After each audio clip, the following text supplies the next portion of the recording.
अस्सलाम वालेकुम, मैं हूं वसीम हुसैन और आप देख रहे हैं क्या आप इल्म पटवार सीखना चाहते हैं। आज मैं आपको बताऊंगा कि ज़री पासबुक की तैयारी या इसकी तकमील आप कैसे कर सकते हैं। आपको पूरी मुकम्मल तफसील के साथ हर्फ ब हर्फ लिख के बताऊंगा। तो चलते हैं अपनी वीडियो की तरफ। ज़री पासबुक एक ही नंबर की 2 अदद कापियाँ होंगी। एक कॉपी तकमील के बाद दफ्तर कानगोस आपके पास जमा हो जाएगी। दूसरी कापी आप लेकर बैंक में जाएंगे जिस जगह से आप ज़री लोन ले रहे होंगे। वो कापी आपकी फ़ाइल के साथ अटैच्ड होगी।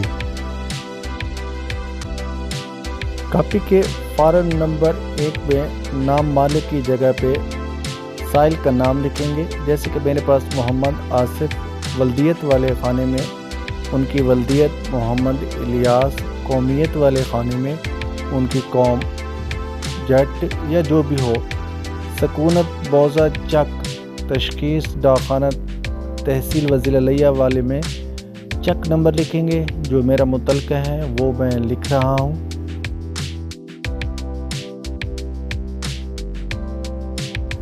डाकखाना वो लिखना है जो उनके मुतलका हो। तहसील भी वही लिखना है जो उनके मुतलका हो। ज़िला भी वही लिखना है जो उनके मुतलका हो। इस तरह से फॉर्म नंबर 1 आपका कंप्लीट हो जाएगा।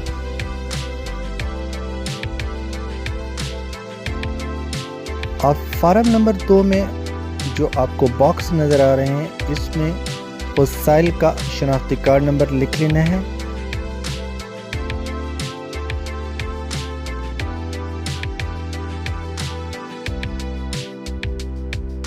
शनाख्ती कार्ड नंबर लिखने के बाद आपने जहां फ़ोटो लफ्ज़ लिखा हुआ है यहाँ पे साइल की तस्वीर चस्पा कर देनी है। इसके बाद सफ़ा नंबर 4 और 5 आपने इकट्ठे पुर करना है। अभी मैं आपको बताता हूँ कि आपने एक एक करके कैसे पुर करना है। इंतखाब अर्ज़ रजिस्टर हकदारान ज़मीन मौज़ा के आगे आपने चक या मौज़ा लिख लेना है जिस जगह की आप ये पासबुक बना रहे होंगे। इसके बाद आपने वो साल इसमें मेंशन करना है जिस साल की ये जमाबंदी या रजिस्टर हकदारान ज़मीन साल होगा जिससे ये आप ज़री पासबुक बना रहे हैं। इसके बाद आपने तहसील लिख लेनी है जिस तहसील से हूँ, और उसके बाद ज़िला लिखना है जिस ज़िले में आप रहते हैं या जिस ज़िले में पासबुक बन रही है। इसके बाद नंबर खेवट अबलीग खतूनी, इस हिस्से में वो खाता लिखना है जिस खाते में आप ज़री पासबुक बना रहे हैं। मिसाल के तौर पर ये खाता नंबर मैं 15 लिख रहा हूँ। ये हो गया खेवट नंबर या खाता नंबर। इसके नीचे खतूनी नंबर लिखनी है जिस खतूनी से लेकर ये खाता ख़त्म हो रहा है। फॉर एग्ज़ाम्पल मैं आपको लिख के देता हूँ।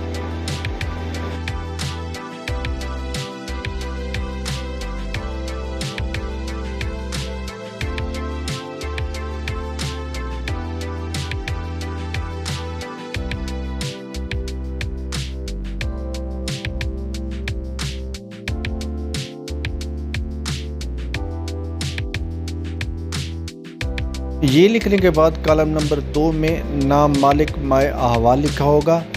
इसमें उस साइल का नाम, वल्दियत, कौमियत और हिस्सा मेंशन करना है।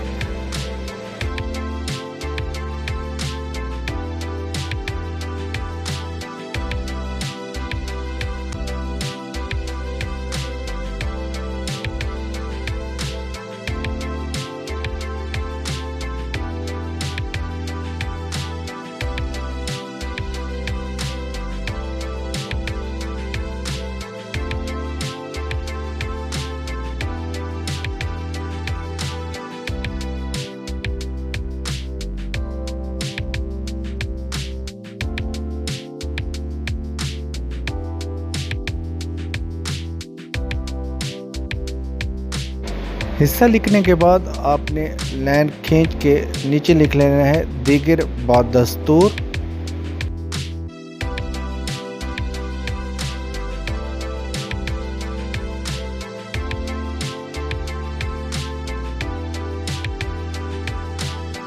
अब कॉलम नंबर 3 में नंबर खसरा और कॉलम नंबर 4 में रकबा माए किस्म ज़मीन लिखा होगा।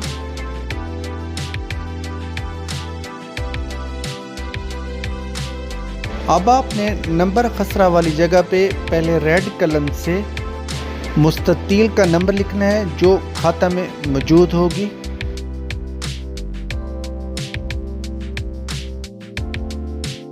मुस्ततील लिखने के बाद आपने खाता में नंबरान खसरा लिखनी है। मिसाल के तौर पे 1 ता 5 40 कनाल, ये नल नहरी है, ऐसे आप लिख लेंगे।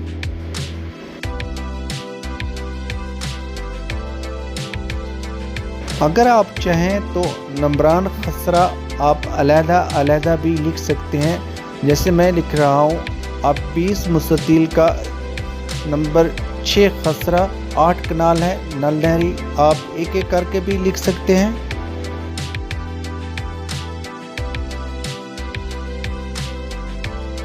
अगर आप चाहें तो इनको इकट्ठा भी लिख सकते हैं, जैसा कि मैं लिख रहा हूँ।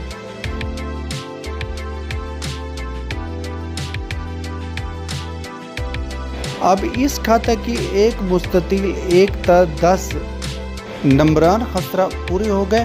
अब हम दूसरी मुस्ततील के नंबरान खसरा लिखेंगे।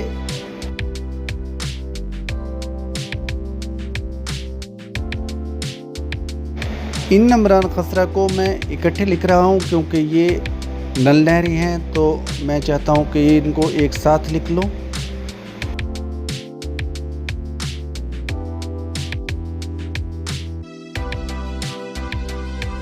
अब ये खाता 120 कनाल का था, इसमें जितनी मुस्ततील और उसके नंबरान खसरा थे वो पूरे हो गए।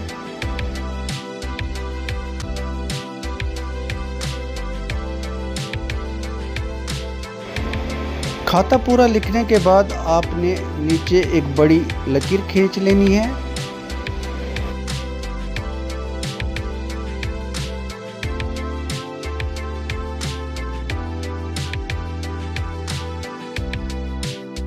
अब हमने लिखना है मीज़ान खाता।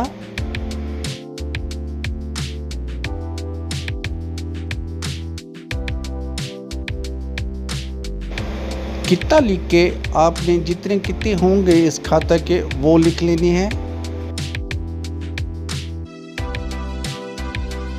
ये लिखने के बाद आपने खाता का कुल रकबा लिखना है कि ये इतने कनाल पर मुश्तमिल है। जैसे कि मेरे पास 120 कनाल नल नहरी है। हो सकता है कि जिस खाता में आप काम कर रहे हो वहाँ मजरूआ अलग से हो और गैर मजरूआ अलग से हो। अगर वो शिक आपके पास है तो वो आपने अलग अलग से दोनों लिख लेनी है।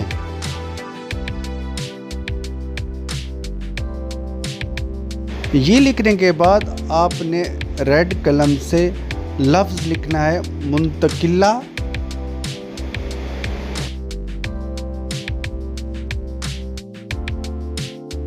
इसके नीचे लिख लेना है हिस्सा और रकबा।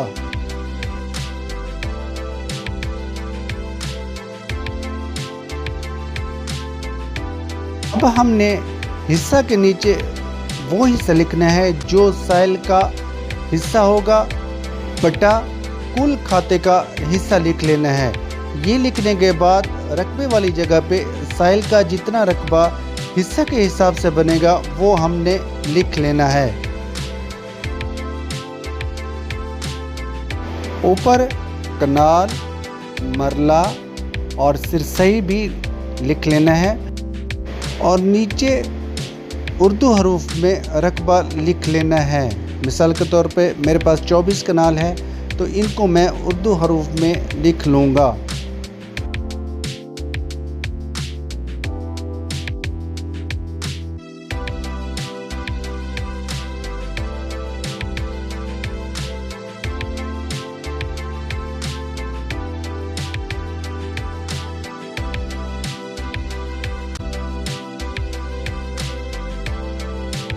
ये लिखने के बाद कॉलम नंबर 6 में तफसील किफ़ालत और रहन वगैरह होगा। यहाँ पे हमने एक नोट लिखना है।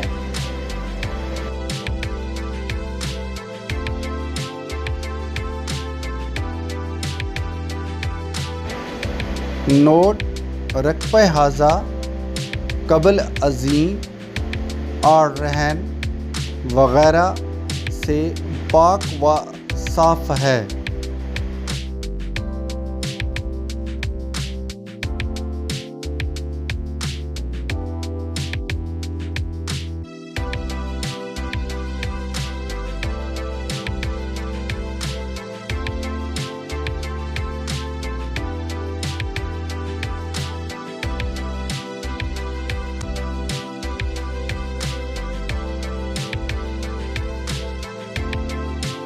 इस तरह से आपका सफ़ा नंबर 4 और 5 कंप्लीट हो जाएगा।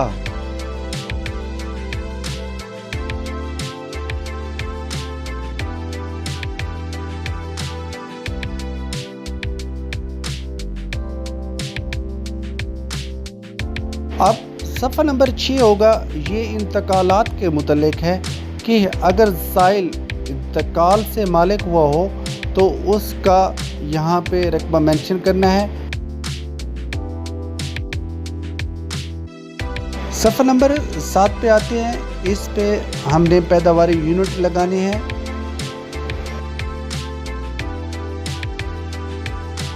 कुल हिस्सा मुंतकिल लिखेंगे जो साइल का होगा।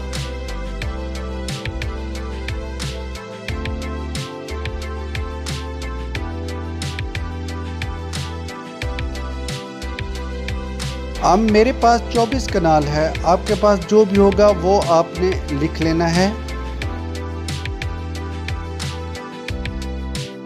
इसके बाद नल नहरी लफ्ज़ लिखना है। जो इस खाता में से नल नहरी होगा वो आपने लिख लेना है। क्योंकि मेरे पास गैर मुमकिन नहीं था तो मेरे पास 24 कनाल नल नहरी ही है।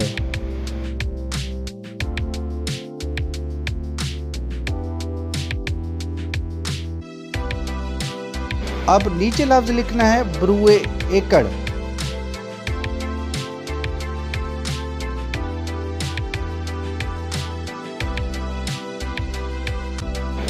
चौबीस कनाल को 8 पे तकसीम करेंगे तो ये हमारा रकबा एकड़ में आ जाएगा। अब मेरे पास 3 एकड़ रकबा बन रहा है तो वो मैंने लिख लिया।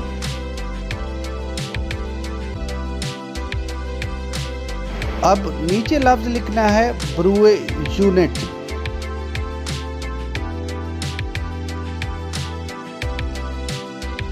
यूनिट ज़रब एकड़। अब मेरे पास नल नहरी का यूनिट 50 रुपये है तो 50 ज़रब 3 करेंगे तो जो मेरे पास मुतलका जवाब आया वो मैंने लिख लिया।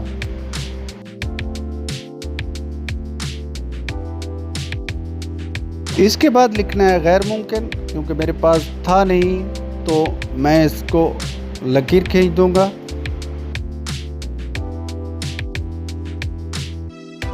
फिर गैर मुमकिन के लिखेंगे बरूए एकड़। क्योंकि था नहीं तो इसके भी मैं लकीर खींच दूंगा। इसके बाद बरूए यूनिट लफ्ज़ लिखना है। ये गैर मुमकिन के यूनिट होंगे क्योंकि यहाँ भी मेरे पास गैर मुमकिन रकबा था नहीं तो इसके भी यूनिट मैं नहीं लिखूँगा।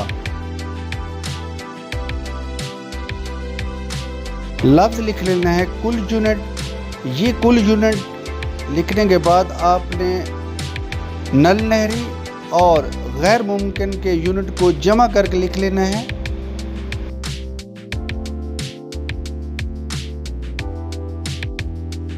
अब लफ्ज़ लिखना है बिला कसरात। क्योंकि मेरे पास 150 यूनिट बनी है तो यहाँ पे मैं लिख लूँगा 150।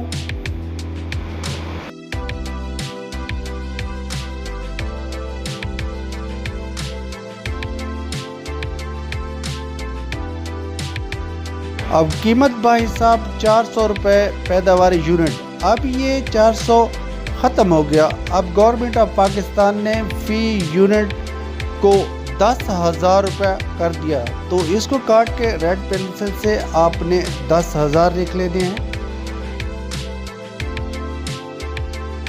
अब आपने बिला कसरात ज़रब 10,000 यूनिट को ज़रब देनी है। तो जो जवाब आपके पास आएगा वो आपने रेड कलम से लिख के रुपए लफ्ज़ लिख लेना है।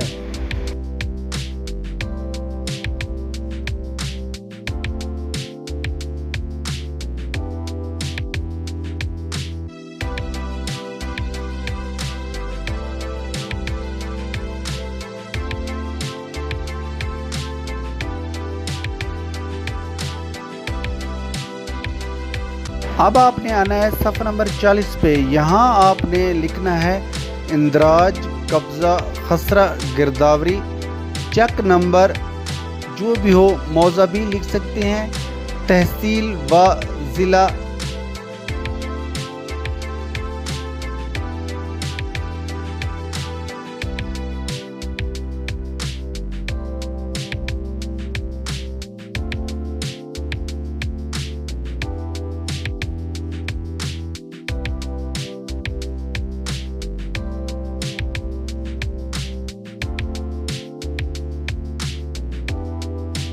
ये लाइन मुकम्मल करने के बाद आपने नीचे लफ्ज़ लिखना है नंबर खसरा, रकबा माए किस्म,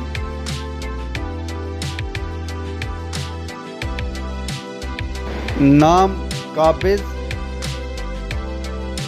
नंबर खसरा के नीचे आपने मुस्ततील बटा खसरा नंबर लिखना है जिस पे उस साइल का कब्ज़ा होगा। रकबा हिस्सा में किस्म वाली जगह पे आपने उस साइल का रकबा लिख लेना है। रकबे की नौइयत क्या है वो नीचे आप मेंशन कर देंगे।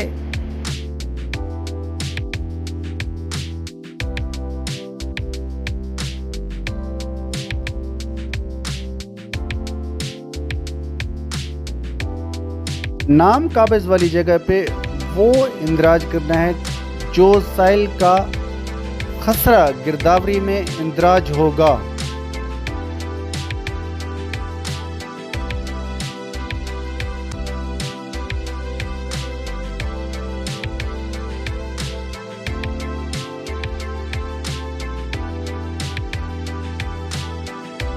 इसके बाद आते हैं फार्म दरख्वास्त बराए इजरा ज़री पासबुक। इसको कैसे फिल करना है ये मैं आपको अभी बताता हूँ। तहसील के आगे जिस तहसील से होंगे वो तहसील लिख लेनी है। सूबा के आगे आपने जिस सूबा की ज़मीन होगी उस सूबा का नाम लिख लेना है। अब नीचे गुजारिश है कि दरख्वास्त दहिंदा मुसम्मी साइल का नाम लिखना है और नीचे कैफियत को टिक करके उसकी वल्दियत लिख लेनी है। कौम वाले ऑप्शन में उस शख्स की कौम लिख लेनी है और नीचे ब्रैकेट डाल के चक या मौज़ा लिख लेना है। इस तरह से आप दूसरी कॉपी को तैयार कर लेंगे।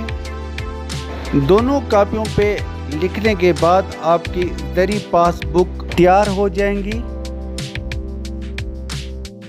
उम्मीद करता हूँ आपको मेरी ये वीडियो पसंद आई होगी। प्लीज़ अपने प्यार से नवाज़ दें। मेरे चैनल को लाइक कीजिए, सब्सक्राइब कीजिए और दोस्तों में शेयर कीजिए और अपनी इजहार राय के लिए प्लीज़ कमेंट्स कीजिएगा।